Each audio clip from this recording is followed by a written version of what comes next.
Hello learners, नमस्कार। मैं doctor Lakshmi Narayan, associate professor of economics, government college Mahendragarh. आज आपके सामने प्रस्तुत हूं एक नए वीडियो लेक्चर के साथ। और आज के इस वीडियो लेक्चर में हम डिस्कस करने वाले हैं माइक्रो इकोनॉमिक्स के एक इंपॉर्टेंट और interesting topic externalities and market failure के बारे में, जिसे हम हिंदी में बाहरी प्रभाव तथा बाजार विफलता के नाम से भी जानते हैं।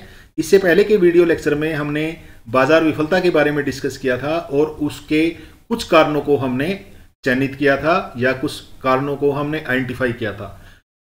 एक बार मैं रिपीट कर देता हूं इस लेक्चर को आगे बढ़ाने से पहले कि मार्केट फेलियर से हमारा अभिप्राय ये है कि मार्केट अगर अपने जो निर्धारित फंक्शंस हैं उनको पूरा करने में अगर सफल नहीं होता है तो हम कहते हैं कि बाजार विफल हो गया। बेसिकली आपको अगर कोई काम दिया गया है, अगर आप उसको पूरा कर देते हैं तो हम कहते हैं कि आप उस कार्य में सफल हैं, और अगर नहीं कर पाते हैं तो हम कहते हैं कि आप विफल हैं। इसी तरीके से बाजार अगर अपने कुछ इंपॉर्टेंट फंक्शंस को पूरा करने में सफल नहीं होता है तो हम कहते हैं कि बाजार विफल हो गया।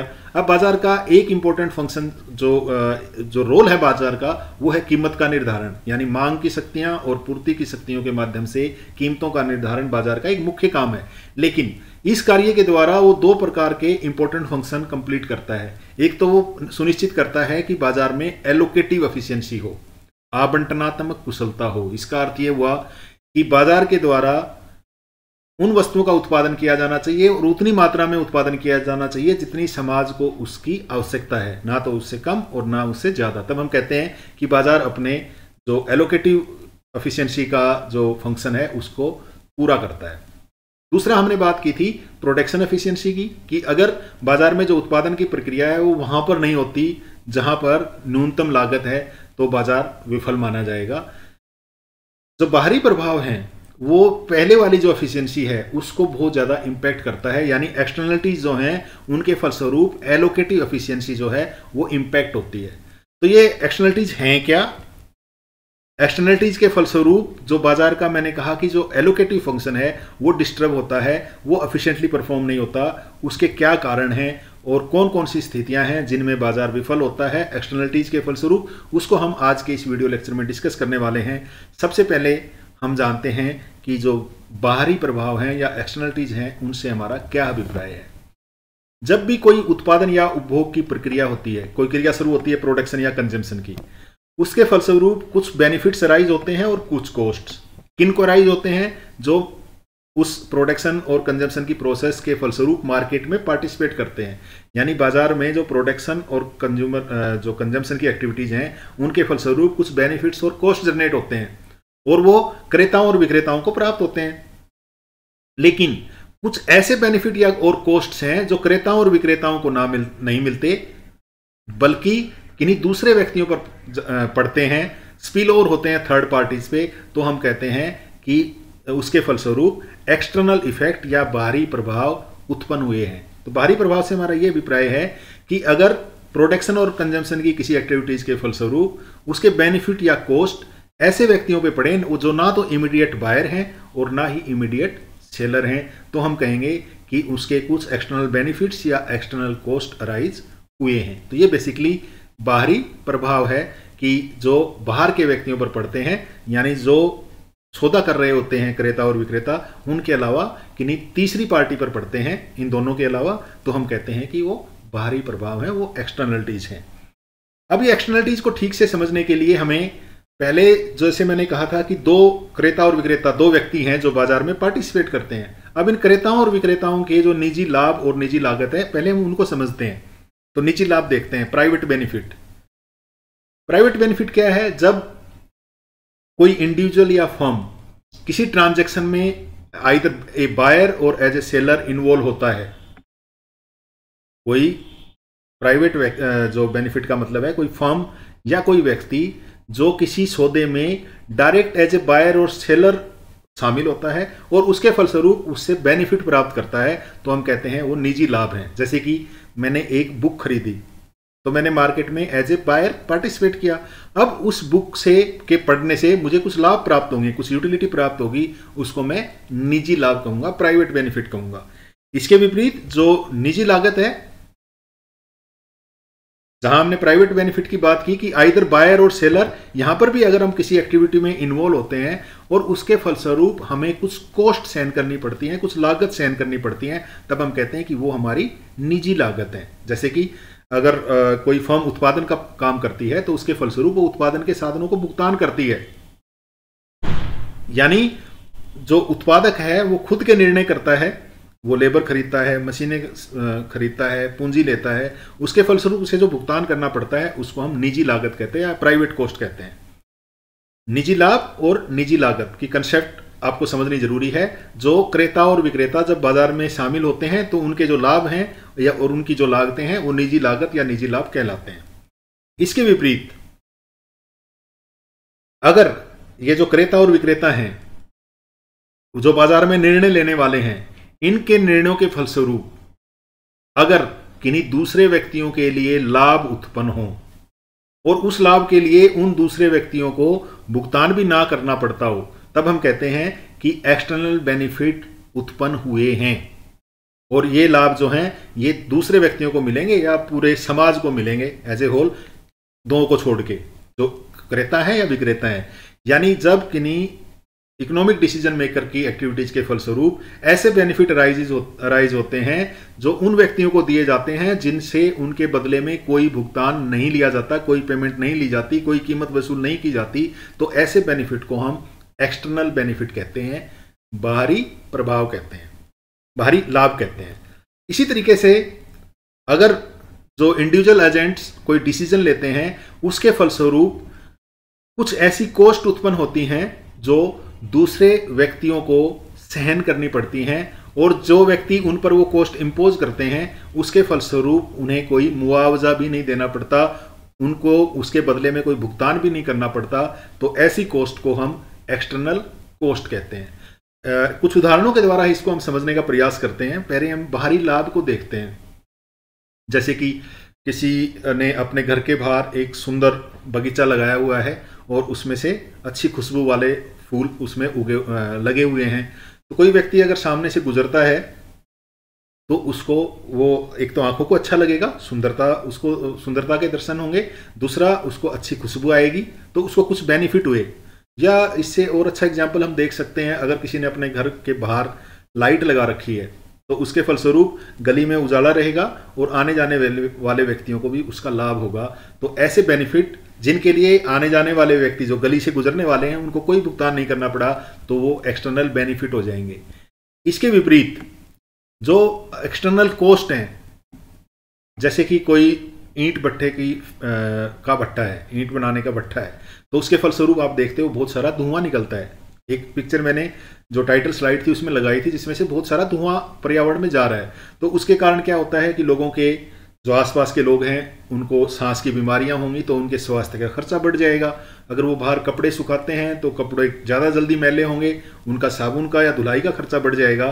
तो ये जो एक्टिविटीज़ हैं निजी व्यक्तियों की जो एज ए बायर और सेलर मार्केट में इंटर करते हैं, इनके फलस्वरूप कोई तीसरे व्यक्ति या तो कोई पॉजिटिव वैल्यू रिसीव करते हैं या कोई नेगेटिव वैल्यू रिसीव करते हैं, तो हम कहते हैं कि वो एक्सटर्नल इफेक्ट्स हैं। अगर वो बेनिफिट वसूल करते हैं, जैसा कि जो गली से गुजरने वाले लाइट का फायदा उठाते हुए गुजरते हैं, तो ये एक्सटर्नल बेनिफिट हैं। और इसके विपरीत अगर कोई फैक्ट्री बाजार में धुआं छोड़ती है, पर्यावरण में अगर धुआं छोड़ती है या प्रदूषण दूसरे तरीके के प्रदूषण करती है, तो वो नेगेटिव वैल्यू वसूल करते हैं, तो उसको हम एक्सटर्नल कॉस्ट कहते हैं। तो ये बेसिकली एक्सटर्नलिटीज है। अब हमने निजी लाभ और निजी लागत देखी, हमने बाहरी लाभ और बाहरी लागत देखी। अब जो समाज को पूरा सहन करना पड़ता है वो इन दोनों का जोड़ होता है। अगर हम सामाजिक लागत की बात करें तो समाज की लागत वो लागत है जो सारे समाज को किसी वस्तु के उत्पादन के लिए चुकानी पड़ती है। अब इसमें बायर और सेलर की लागत तो जो उसमें एक्टिविटी में शामिल होते हैं वो लागत तो है ही है, इसके साथ साथ अगर कोई इनकी एक्टिविटीज के कारण दूसरे व्यक्तियों पर कोई कॉस्ट इंपोज हुई है तो वो भी उसमें अगर हम जोड़ दें तो वो हमारी पूरे समाज की लागत आ जाएगी, जिसको हम सामाजिक लागत या सोशल कॉस्ट कहते हैं। और सोशल कॉस्ट निकालने का तरीका बहुत आसान है। हमें अगर निजी लागतें पता हों और अगर हमें एक्सटर्नल कॉस्ट भी पता हो, अगर इन दोनों को हम जोड़ दें तो हमें सोशल कॉस्ट का ज्ञान हो जाएगा, हमें पता लग जाएगा कि सोशल कॉस्ट कितनी है किस वस्तु के उत्पादन की। इसी तरीके से अगर हमें सामाजिक लाभ देखने हैं, सोशल बेनिफिट देखने हैं, तो किसी उत्पादन या उपभोग की प्रक्रिया का एक तो निजी लाभ जो क्रेता और विक्रेताओं को मिला, और दूसरा कुछ समाज को लाभ प्राप्त हुआ। तो अगर इन दोनों को हम जोड़ दें तो जो पूरा लाभ मिलेगा वो पूरे समाज के उस वस्तु के उत्पादन या उपभोग से उनको जो मिलता है उसके टोटल को हम सामाजिक लाभ कहते हैं। और ये भी इसी तरीके से निकाला जा सकता है। सोशल बेनिफिट होगा private benefit plus external benefit. यानी यहाँ पे अगर हमें एक्सटर्नल कॉस्ट निकालने होते तो हम क्या करते, सोशल कॉस्ट में से प्राइवेट कॉस्ट घटा देते।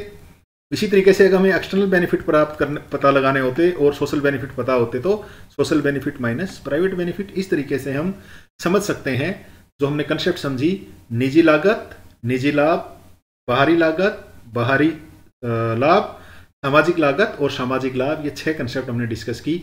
इन 6 कंसेप्ट के साथ अब हम समझने का प्रयास करते हैं कि बाजार विफलता इन एक्सटर्नलिटीज के कारण, एक्सटर्नल इफेक्ट के कारण क्या होगा, जो सोशल कॉस्ट है और जो प्राइवेट कॉस्ट है वो डाइवर्ज हो जाएंगी, एक समान नहीं रहेंगी।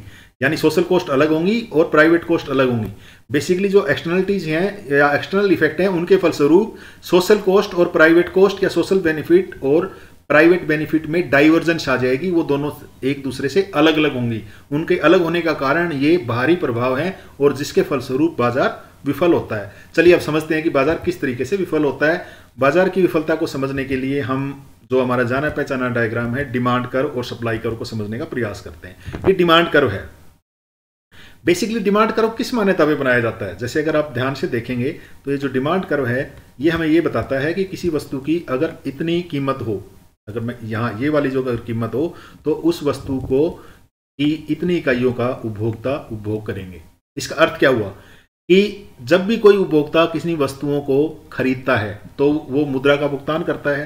तो मुद्रा के रूप में उसकी अनुपयोगिता और उसको जो उपयोगिता मिलती है उस वस्तु के कंजम्पशन से, उन दोनों को कंपेयर करता है और उसके हिसाब से अलग अलग कीमतों पे उस वस्तु की अलग अलग मात्रा खरीदी जाती है। तो ये जो डिमांड कर्व है ये इस मान्यता पे बनाया गया है कि अगर किसी वस्तु का वो अतिरिक्त उपभोग करते हैं या अतिरिक्त उस वस्तु की मांग करते हैं तो उसके फलस्वरूप उन्हें बेनिफिट कितने मिलते हैं। यानी जो डिमांड की कंसेप्ट है वो मार्जिनल प्राइवेट बेनिफिट के आधार पे बनाई गई है। यानी हर बार अगर वो वस्तु का जो कंजम्पशन है वो बढ़ाएंगे तो उसके कारण वो देखेंगे कि उन्हें एक्स्ट्रा बेनिफिट कितना मिला। यानी जो डिमांड कर्व है वो मार्जिनल प्राइवेट बेनिफिट की जो कल्पना है उसके आधार पे बनाया जाता है। इसी तरीके से जो सप्लाई कर्व है वो marginal social cost marginal private cost कितनी है उसके आधार पे बनाया जाता है सप्लाई कर्व।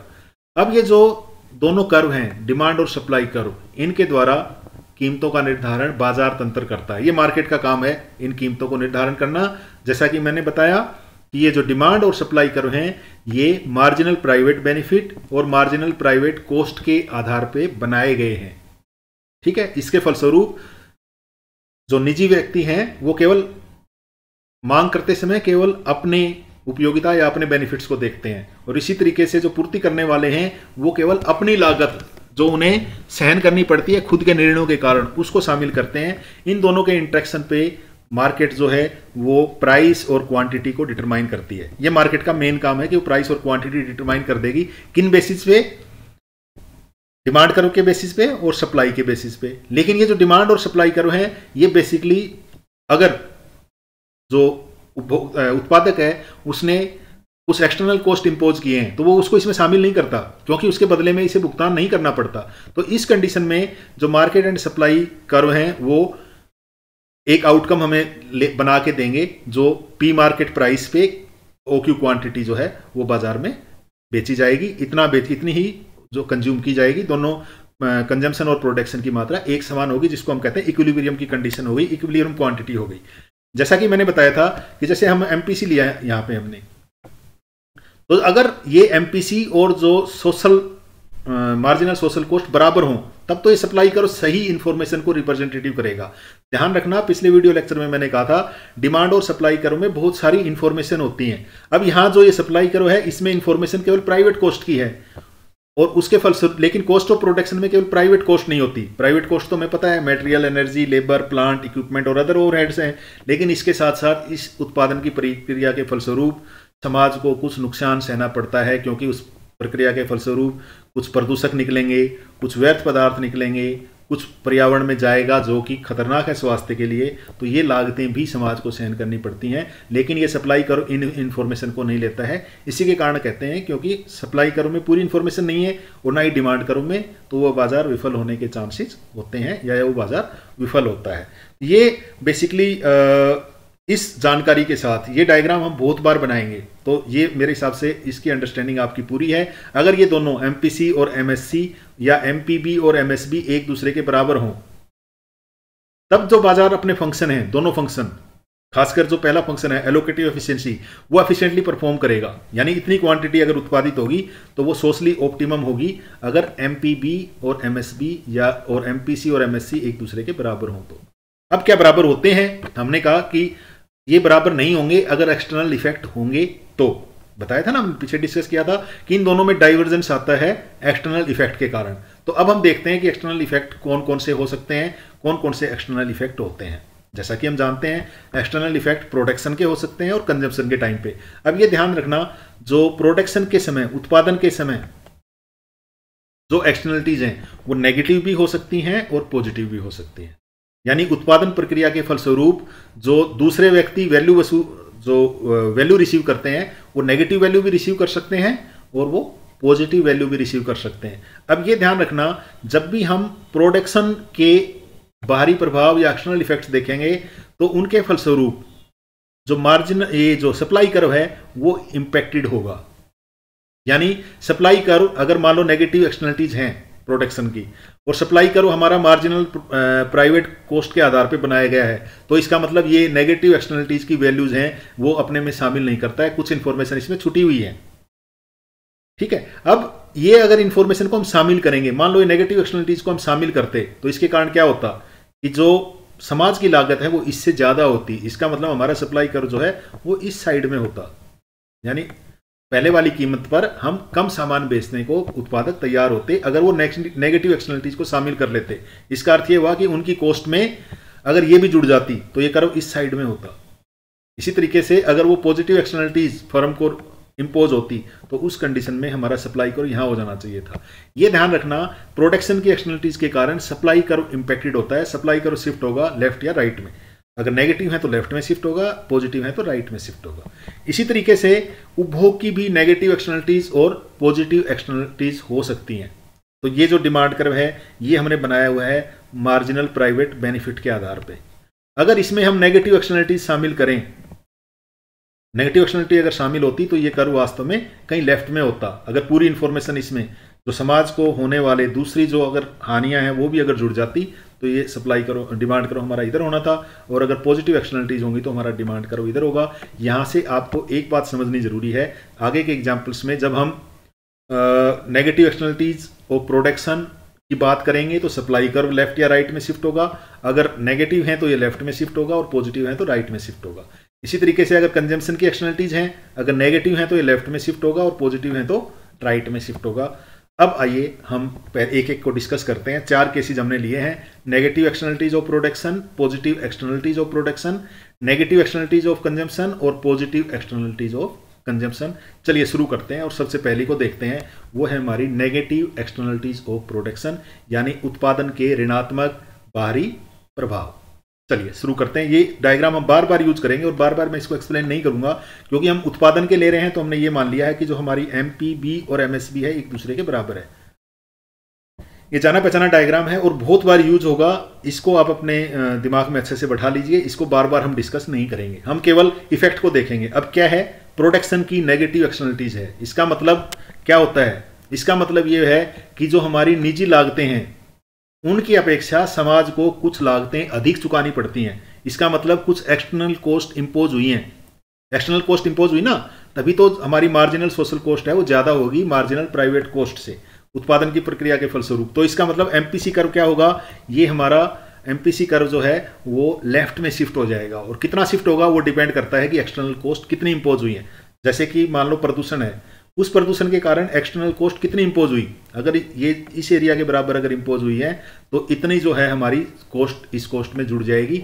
ये प्राइवेट कॉस्ट है, इसके फलस्वरूप कुछ एक्सटर्नल कॉस्ट हुई है जो समाज के दूसरे व्यक्तियों को सहन करनी पड़ी है।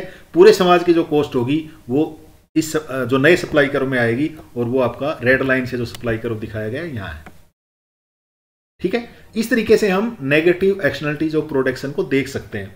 बाजार ने जो अपना इक्विलिब्रियम निर्धारित करके दिया था वो ई दिया था, क्योंकि बाजार में ये इंफॉर्मेशन शामिल नहीं थी, एक्सटर्नल कॉस्ट की इंफॉर्मेशन शामिल नहीं थी, एक्सटर्नल कॉस्ट है वो इंटरनलाइज नहीं है। तो इस कंडीशन में क्या होगा, हमारी जो इक्विलिब्रियम की पोजीशन है वो ई पॉइंट पे होगी। लेकिन अगर हम एक्सटर्नल कॉस्ट को शामिल करते, जो कि की जानी चाहिए थी, कुछ इंफॉर्मेशन जो सप्लाई करो में छूट गई हैं, क्योंकि समाज के ऊपर उस प्रोडक्शन प्रोसेस का कुछ नेगेटिव इंपैक्ट हुआ है एक्सटर्नल कॉस्ट के बराबर। तो अब हम इस यहाँ पर भी और आगे भी एक कंपैरिजन लेंगे। पहला कंपैरिजन, अगर एक्सटर्नल इफेक्ट्स इंक्लूड नहीं होते तब हमारा इक्विलिब्रियम क्या है, यानी हमारी मार्केट ने जो निर्धारित करके दिया वो कीमत कितनी है और क्वांटिटी कितनी है। उसके बाद एक दूसरी पिक्चर हम देखेंगे, उसमें हम ये देखेंगे कि जो अगर हम इन एक्सटर्नल इफेक्ट को इंक्लूड कर लें तो हमारा इक्विलिब्रियम कहाँ होना चाहिए था। इन दोनों को कंपेयर करके हम आगे की पूरी डिस्कशन को जारी रखेंगे।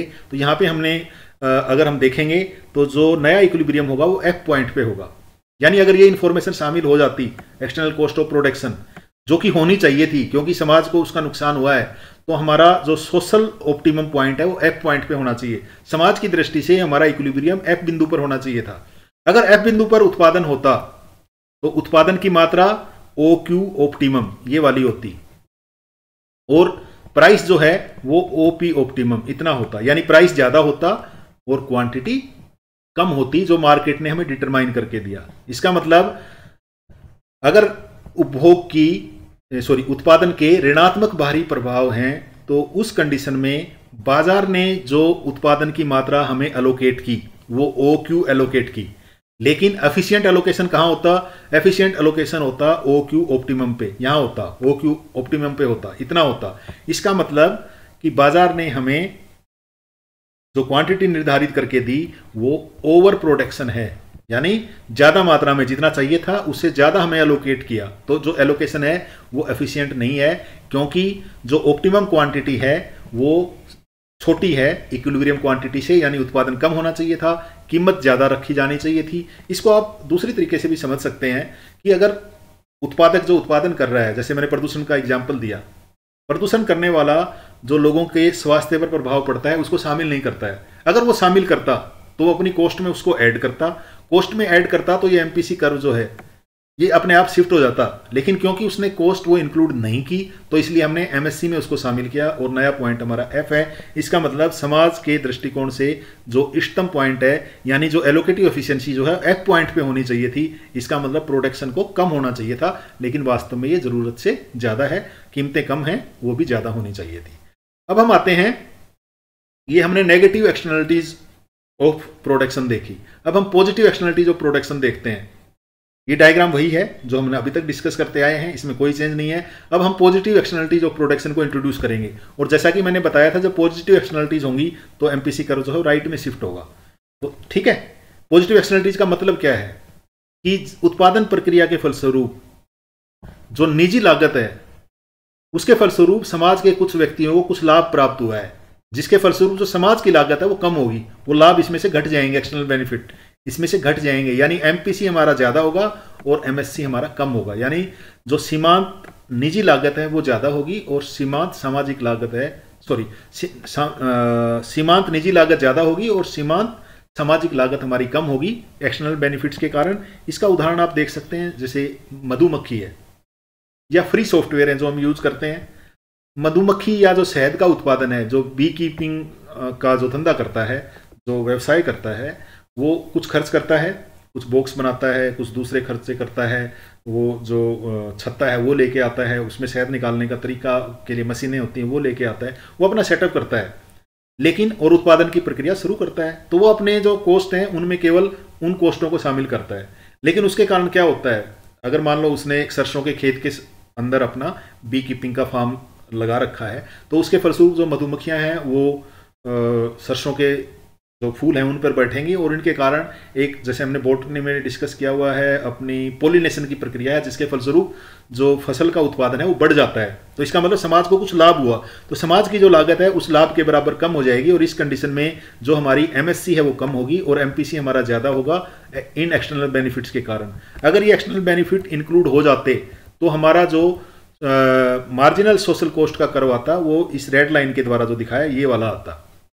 ठीक है, अब इस पॉइंट पे जो सोशली ऑप्टिमम पॉइंट है उस पर अगर हम एक्सटर्नल बेनिफिट के इंपैक्ट को इंक्लूड कर देते तो जो सोशली ऑप्टिमम हमें मिलता वो एफ पॉइंट पे मिलता, यानी मार्केट ने जो हमें एलोकेशन दिया वो दिया ओक्यू क्वांटिटी का, क्योंकि मार्केट इन एक्सटर्नल बेनिफिट्स को इंक्लूड करने में विफल रहा, सफल नहीं रहा, जिसके कारण जो ऑप्टिमम सोशल ऑप्टिमम या एफिशिएंट एलोकेटिव एफिशिएंसी हमारी एफ पॉइंट पे मिलनी चाहिए थी, लेकिन मार्केट ने हमें ई पॉइंट दिया, जिसके फलस्वरूप कीमतें ज्यादा थी और क्वांटिटी कम थी।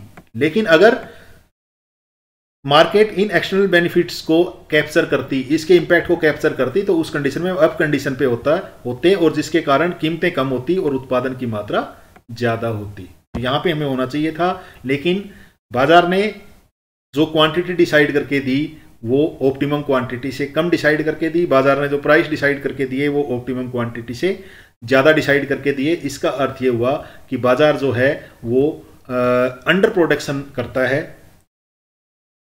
ऑप्टिमम प्रोडक्शन के स्थान पर उससे कम प्रोडक्शन करता है, जिसके कारण इस कंडीशन में किसी तरीके से अगर हम प्रोडक्शन को इंक्रीज कर पाए, डिक्रीज कर पाए, सॉरी अगर उसको इंक्रीज कर पाए तो वो सोशल ऑप्टिमम पॉइंट की तरफ हमें ले जाएगा। ये देखी थी हमने उत्पादन के बाहरी प्रभाव। इसी तरीके से अगर हम उपभोग के बाहरी प्रभाव देखते हैं, नेगेटिव एक्सटर्नलिटीज ऑफ कंजम्पशन, यहां पर किसी चीज के उपभोग से अगर हमें कुछ negative consumption, negative value receive हुई है तो उसको हम नेगेटिव एक्सटर्नलिटीज ऑफ कंजम्पशन कहते हैं।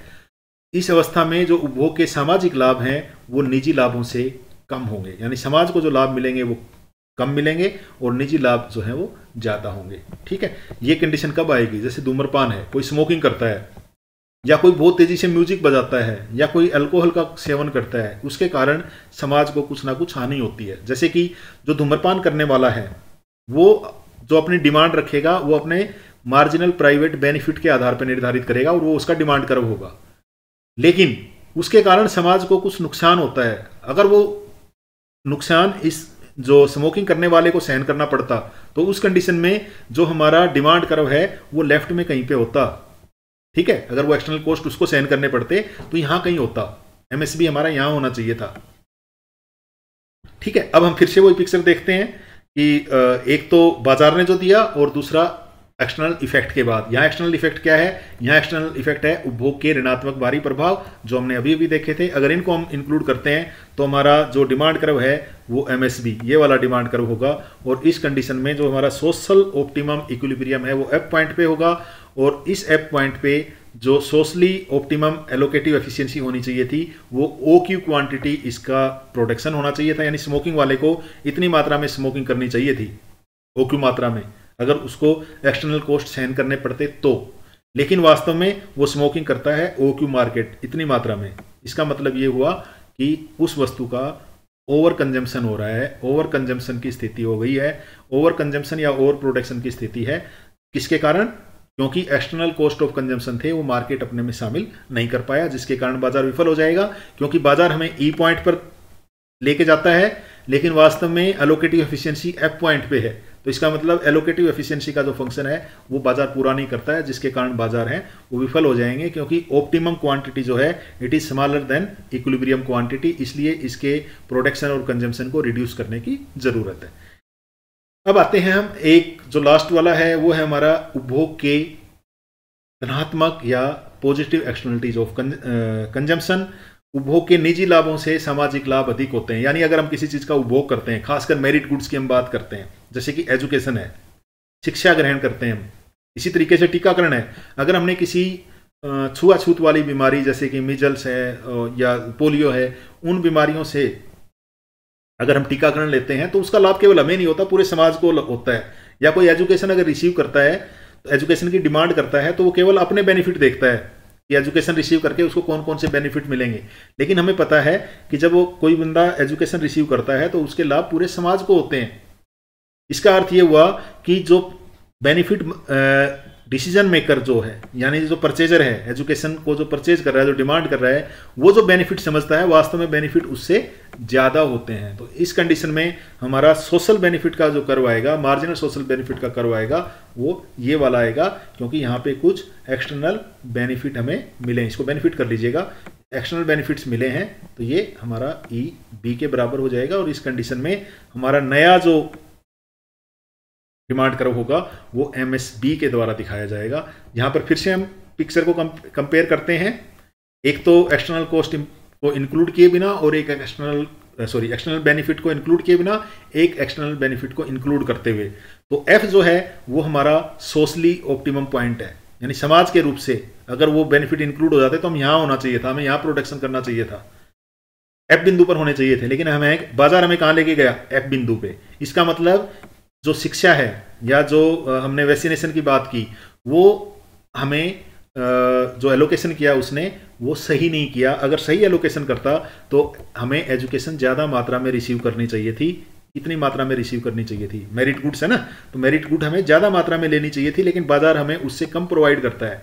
इतने लोग केवल इंजेक्शन लगवाते हैं, वैक्सीनेशन लगवाते हैं, क्योंकि वो केवल अपना बेनिफिट देखते हैं। अगर दूसरों के बेनिफिट को देखते तो उससे ज़्यादा मात्रा में लोग इंजेक्शन का यूज़ करते, इतने लोग उसको कंज्यूम करते। तो इसका अर्थ ये हुआ कि मार्केट जो है वो हमें अंडर कंजम्पशन करवाता है, अंडर कंजम्पशन या अंडर प्रोडक्शन की स्थिति पे ले जाता है, जिसके कारण बाजार जो है वो विफल होता है। इसलिए इस कंडीशन में प्रोडक्शन हमें बढ़ाने की जरूरत थी और कीमत भी उसकी ज़्यादा होनी चाहिए थी। तो ये चारों स्थितियों में हमने देखा कि किस तरीके से एक्सटर्नलिटीज के फलस्वरूप बाजार विफलता उत्पन्न होती है। आइए अब हम अपनी अंडरस्टैंडिंग को देखने के लिए कुछ मल्टीपल MCQ क्वेश्चन देखते हैं। If social cost of producing bricks is greater than the private cost, यहाँ सोशल कॉस्ट ज़्यादा है प्राइवेट कॉस्ट से, तो इसका क्या मतलब हुआ? इसका मतलब ये हुआ कि नेगेटिव एक्सटर्नलिटीज हैं, क्योंकि हमारी सोशल कॉस्ट ज़्यादा है और प्राइवेट कॉस्ट कम है। दूसरा क्वेश्चन है कि सोशल कॉस्ट कर्व जो है वो सप्लाई कर्व यानी प्राइवेट कॉस्ट के ऊपर लाई करता है, यानी लेफ्ट में शिफ्ट होता है। तब क्या होता है, लेफ्ट में शिफ्ट होता है तो हमने देखा था नेगेटिव एक्सटर्नलिटीज होती है तो लेफ्ट में शिफ्ट करता है। ये एक पिक्चर मैंने आपको दिखाई है और इसमें धुआं निकल रहा है, आपको बताना है कि कौन किस प्रकार की एक्सटर्नलिटीज है।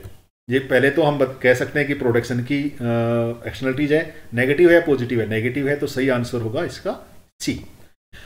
एक और पिक्चर के द्वारा हम देखते हैं, ये स्मोकिंग है और अभी अभी हमने डिस्कस किया था स्मोकिंग क्या है। स्मोकिंग एक नेगेटिव कंजम्पशन एक्सटर्नलिटीज है और नेगेटिव कंजम्पशन एक्सटर्नलिटीज के फलस्वरूप इसका सही आंसर होगा वो ए होगा। नेक्स्ट ये वैक्सीनेशन वाली है, ये भी हमने डिस्कस किया था, ये पॉजिटिव कंजम्पशन एक्सटर्नलिटीज है, ये आपका सही आंसर इसलिए बी होगा। अब हम कुछ true and false type question देखते हैं। थर्ड पार्टी इफेक्ट्स हार्मफुल भी हो सकते हैं और बेनिफिशियल भी हो सकते हैं, लाभ भी हो सकते हैं और कॉस्ट भी हो सकता है, सही है। नेक्स्ट है आपका एक फ्री मार्केट एफिशिएंट हो सकती है, चाहे नेगेटिव और पॉजिटिव एक्सटर्नलिटीज रहें, नहीं उसको हम एफिशिएंट नहीं कह सकते, क्योंकि वो अंडर प्रोविजन या ओवर प्रोविजन कराती है गुड्स का, ये सही नहीं है, ये गलत है।